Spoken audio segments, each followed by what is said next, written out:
Jemaahnya orang Indonesia ya? Jemaahnya orang Indonesia? Bukan, Indonesia aja ikut jemaahnya loh.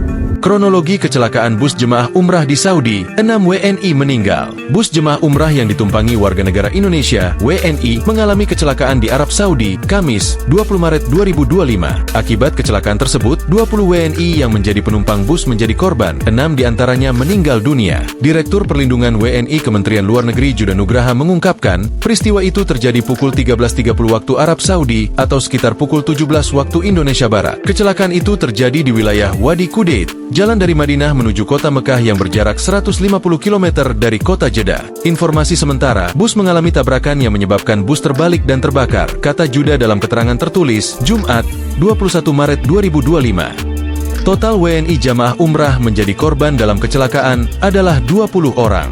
6 diantaranya meninggal dunia dan sisanya luka-luka.